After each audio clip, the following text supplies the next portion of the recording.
Hello बच्चों, good morning.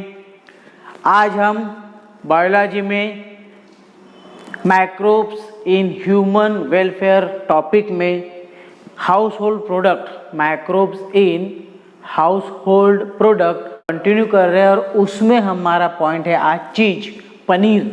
लेकिन हम जो चीज़ पनीर घर में बनाते हैं वो सिंपल चीज़ पनीर होता है जिसमें हम ज़्यादा कोई प्रोसेस नहीं करते हैं, क्योंकि वो हमें एक दो दिन में इस्तेमाल करके ख़त्म करना होता है, वो हमारे पर्टिकुलर यूज के लिए होता है।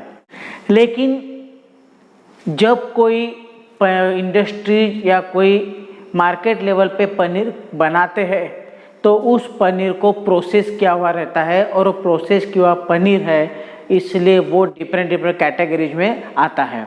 तो हम जो चीज़ घर में बनाते हैं उसे रॉ चीज़ बोलते हैं, उसे रॉ चीज़ बोलते हैं, मतलब रफ पनीर, क्योंकि हम सिंपल टेक्निक से बनाते हैं। सिंपल टेक्निक कैसे? हम दूध को गर्म करते हैं, बाद में उसमें नींबू निचोड़ते हैं, मतलब लेमन जूस डालते हैं और लेमन जूस से वो फट जाता है, कड़ अलग हो जाता है, वाटर अलग हो जाता है। उस कड़ को एक जगह जमा करके उसको प्रेस करते हैं जिसमें से एक्सेस वाटर निकल जाता है और प्रेस करने के बाद उसको पर्टिकुलर शेप आता है, तो उसे हम as a cheese, as a paneer इस्तेमाल करते हैं। लेकिन वो रफ पनीर उसे बोला है, एज पर साइंटिफिक लेवल उसे रॉ पनीर बोला है, रॉ चीज़ बोला है, रफ पनीर बोला है, रॉ चीज़ बोला है, ठीक है, क्योंकि इसमें ज़्यादा कुछ होता नहीं है। लेकिन इसमें एक इम्पॉर्टेंट चीज़ होती है कि इसमें एलएबी होते हैं, लैक्टिक एसिड बैसिलस और बैक्टीरिया होते हैं। इसमें क्या होता है? लैक्टिक एसिड बैक्टीरिया होता है, ठीक है। ये उसी तरह से बनता है और उसमें एक ही टाइप का बैक्टीरिया होता है, लैक्टिक एसिड बैक्टीरिया। लेकिन जब कमर्शियल लेवल पे जब चीज़ बनता है तो उसे प्रोसेस किया रहता है, प्रोसेस किया जाता है। तो इसमें दो तरह की चीज़ होते हैं, एक होता है रिपेंड और दूसरा होता है अनरिपेंड। एक होता है अनरिपेंड, दूसरा होता है रिपेंड, मतलब एक पका हुआ एक बिन पका हुआ। अनरिपेंड मतलब बिन पका हुआ और रिपेंड मतलब पका हुआ। मतलब इनकम्प्लीट मैच्योर है और एक कंप्लीट मैच्योर है, ऐसा भी बोलेंगे तो चलेगा, ठीक है। तो ये जो दो तरह के चीज़ होते हैं, तो इंडस्ट्रियल लेवल पे जब चीज़ को बनाया जाता है तो जो मिल्क होता है, स्पेशली स्कीम मिल्क, कौन सा स्कीम, ये ऐसा मिल्क जिसमें से डेयरी फैट निकाला हुआ है, ऐसा मिल्क जिसमें से डेयरी फैट निकाला हुआ है, ऐसे मिल्क को स्किम मिल्क बोलते हैं। उस स्किम मिल्क को गर्म करके फिर उसमें क्या करते हैं, वो मीडिया डालते हैं, मतलब वो बैक्टीरियल कल्चर डालते हैं जिसकी वजह से वो फट जाए, ठीक है। तो कौन से बैक्टीरियल कल्चर डालते हैं? तो उसमें डालते हैं ये बैक्टीरिया, कौन सा? एक lactobacillus, Acetobacter, Saccharomyces and Rhizopus. Lactobacillus, Acetobacter, Saccharomyces and Rhizopus, ये बैक्टीरिया उसमें डालते हैं और फिर उसका पनीर बनता है। तो ये पनीर हो गया अनरिपेंड, कौन सा हो गया? अनरिपेंड पनीर हो गया या चीज़ हो गया, कौन सा? अनरिपेंड चीज़ हो गया। ये अनरिपेंड चीज़ हो गया, उसके बाद उसको रिपेंड कराया जाता है और रिपेंड करने के लिए कम से कम 1 से 16 महीने लगते हैं, कम से कम 1 से 16 महीने लग सकते हैं। अब रिपेंड करने वक्त उसमें साल्ट डाला जाता है, साल्ट डालने के बाद उसको आगे की प्रोसेस के लिए रखा जाता है, इंक्यूबेट किया रहता है, जिसकी वजह से उसमें क्या होता है, कार्बन डाइऑक्साइड रिलीज होता है और उसकी वजह से वो रिपेंड चीज़ के अंदर छोटे छोटे गड्ढे बन जाते हैं due to the release of carbon dioxide और बैक्टीरियल फर्मेंटेशन प्रोसेस। ये दो प्रोसेस हो जाती है, बैक्टीरियल फर्मेंटेशन भी हो जाता है और कार्बन डाइऑक्साइड रिलीज भी हो जाता है। इसकी वजह से चीज़ के अंदर छोटे छोटे होल्स बनते हैं, तो वो हो गया रिपेंड चीज़। उसमें साल्ट भी ऐड हुआ रहता है और इसकी वजह से उसका कलर भी चेंज हुआ रहता है, व्हाइट से वो येलोइश हो गया रहता है। तो मार्केट में जो रिपेंड चीज़ अगर हम लाते तो देखते हैं उसके अंदर छोटे छोटे गड्ढे होते हैं, ठीक है। तो ये हो गया रिपेंड चीज़। तो इस तरह से दो टाइप के चीज़ मार्केट में या कमर्शियल लेवल पे बनाया जाता है। कमर्शियल लेवल पे जो चीज़ होता है जनरल उसमें साल्ट होता है। साल्ट इसलिए होता है कि उसकी वजह से अदर बैक्टीरियल ग्रोथ उसमें ना हो जाए और वो खराब ना हो जाए। हमने जो बैक्टीरियल कल्चर डाले उसी से वो बना हुआ रहता है, उसके अलावा कोई बैक्टीरिया उसमें आ जाए तो खराब हो जाएगा, इसलिए उसमें साल्ट डाला रहता है। जो चीज़ अवेलेबल होता है कमर्शियल लेवल पे उसमें साल्ट होता है, ठीक है। लेकिन जो घर में हम चीज़ बनाते हैं उसमें कोई साल्ट, कोई एक्स्ट्रा ऑर्डिनरी मटेरियल नहीं होता, वो बाय प्रोसेस किया हुआ नहीं रहता, ठीक है, क्योंकि कमर्शियल लेवल पे नहीं बनाते, हम लोग घर के इस्तेमाल के लिए बनाते हैं। तो उसमें हम सीधा क्या करते हैं, लेमन जूस डालते हैं और उसमें लैक्टिक एसिड बैक्टीरिया आने की वजह से वो हमारा चीज़ बन जाता है, ठीक है। तो हम वन बाय वन देखते हैं कि चीज़ के बारे में। अब मैंने जितना भी आपको बताया है, मैंने ओरली भी बताया, अपन ये जो सेंटेंस लिखे हुए हैं उसको कंटिन्यू करते हुए आगे बढ़ेंगे। चीज़ हम कैसे बनाते? चीज़ बनाने के लिए पहले हम मिल्क का कन्वर्सन कर्ड में करते हैं। कर्ड में करने के लिए हम मिल्क में लेमन जूस स्प्रे करते हैं। लेमन जूस ये सिट्रिक एसिड होता है। लेमन जूस क्या होता है? सिट्रिक एसिड होता है। सिट्रिक एसिड मिल्क में आने के बाद उसके दो लेयर फॉर्म हो जाते हैं, एक वाटर लेयर अलग हो जाती है और एक उसका फैट मटेरियल लेयर अलग हो जाती है। ये फैट मटेरियल लेयर अलग होने के बाद उसमें लैक्टिक एसिड बैक्टीरिया ग्रोथ हो जाती है और जिसकी वजह से उसका कर्ड में कन्वर्सन हो जाता है। हमारे कॉमन लैंग्वेज में दूध को फाड़ना भी बोलते हैं और हमारे साइंटिफिक लैंग्वेज में इसको क्रैकिंग ऑफ इमल्शन भी बोलते हैं। साइंटिफिक लैंग्वेज में इसको क्या बोलते हैं? क्रैकिंग ऑफ इमल्शन, क्योंकि मिल्क क्या है? एक इमल्शन है। इमल्शन क्यों है? कि उसमें दो फेज होते हैं, एक ऑयल फेज भी होता है और एक वाटर फेज भी होता है, और दोनों फेज कंबाइन जब आते हैं तो इमल्शन कहलाता है।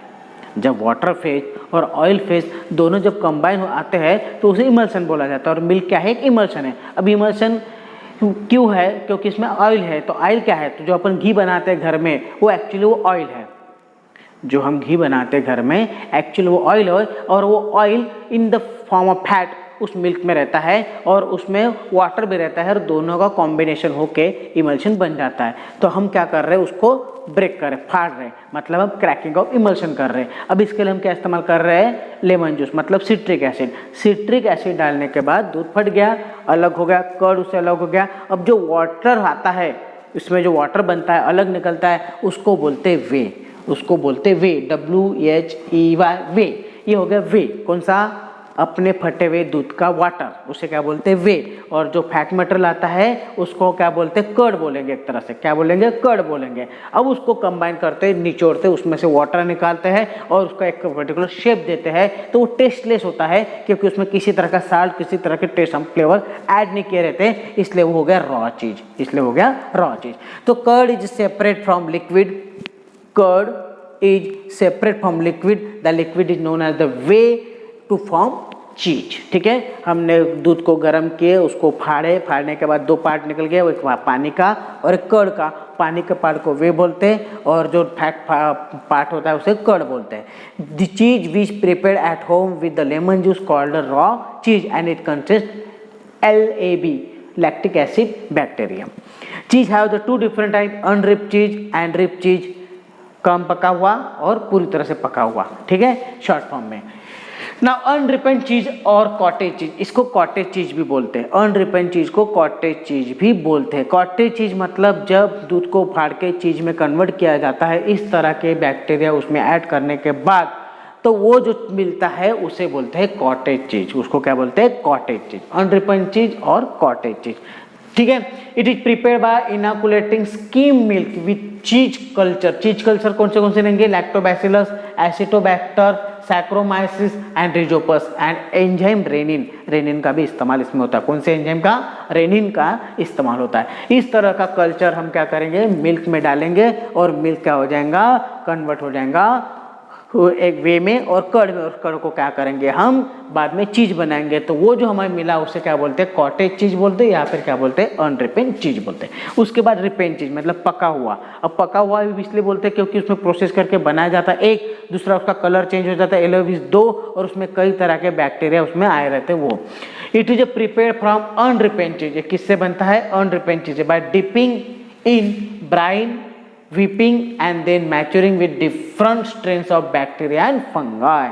हाँ, पहले अनरिपेंड चीज को लिया जाता है, उसको क्या किया जाता है? अनरिपेंड चीज में कई तरह के brine, whipping and maturing strains bacteria के उसमें डाले जाते हैं और उसको प्रोसेस किया जाता है। रिपिंग चीज बनाने में 1 से 16 महीने लग सकते हैं। ठीक है, अब मार्केट में जो चीज अवेलेबल है हमारे पास वो 3 तरह की चीज होते हैं, soft, semi hard and hard.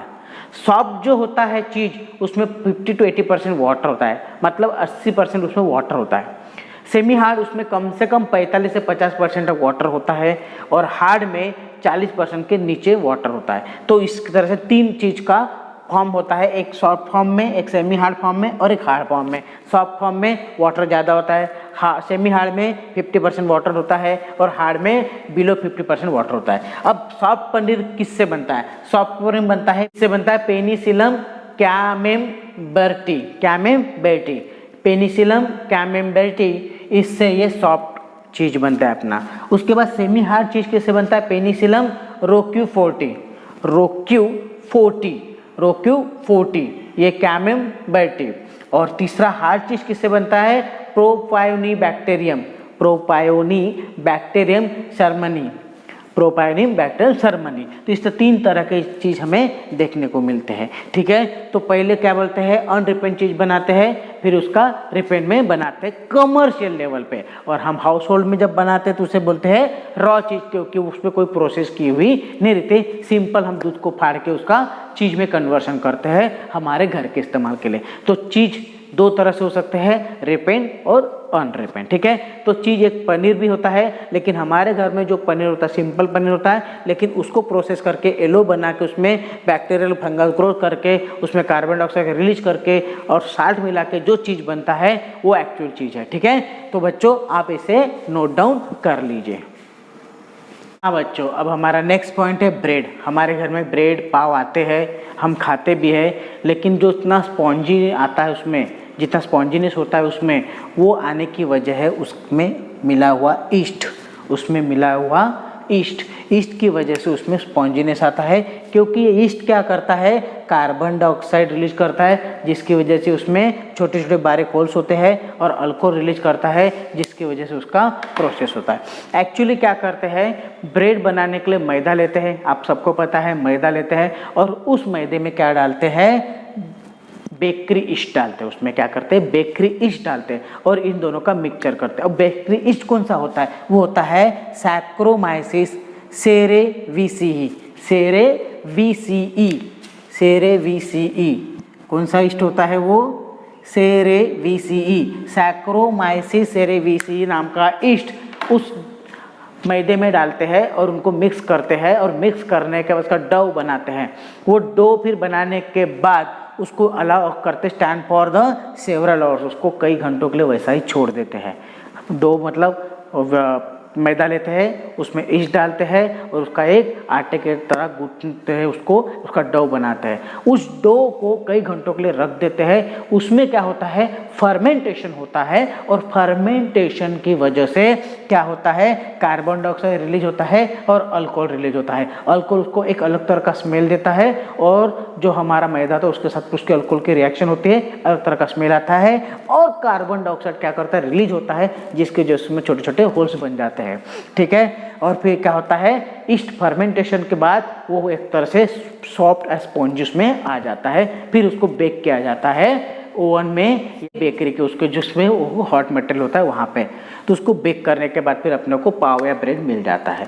तो जनरली जो ईस्ट होता है, वो बेकरी ईस्ट होता है, वो हर नॉर्मल टेम्परेचर पे मल्टीप्लाई होता है, और उस मैदे की वजह से वो अपने आप को फर्मेंटेट करता है, और फर्मेंटेशन करते वक्त कार्बन डाइऑक्साइड अल्कोहल छोड़ता है, और जिसकी वजह से स्पॉन्जीनेस आता है। तो इस तरह से ब्रेड और पाव बनते हैं, ठीक है। तो आपको समझ में आ गया। आप जो पिज्ज़ा खाते हैं, पिज्ज़ा भी इसी सेम प्रोसेस से बनाया जाता है, क्योंकि पिज्जे का जो डो होता है उसमें ईस्ट होता है, और ईस्ट होने की वजह से उसमें फर्मेंटेशन होता है, और उसकी वजह से वो क्या हो जाता है? फूल जाता है। नॉर्मल साइज से वो ज़्यादा फूल जाता है और अच्छी तरह से बेक हो जाता है। तो ये सेम प्रोसेस है, क्योंकि पिज्ज़ा में भी ब्रेड होता है और ब्रेड ईस्ट से ही बनता है।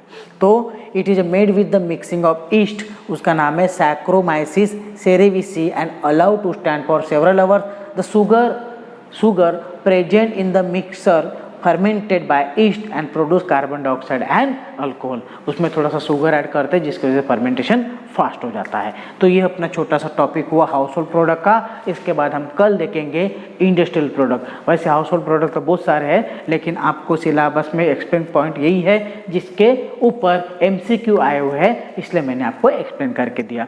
तो हम आगे के इंडस्ट्रियल प्रोडक्ट हम कल देखेंगे, तो आप बच्चों नोट डाउन कर लीजिए। ओके, चलो गुड डे बच्चों।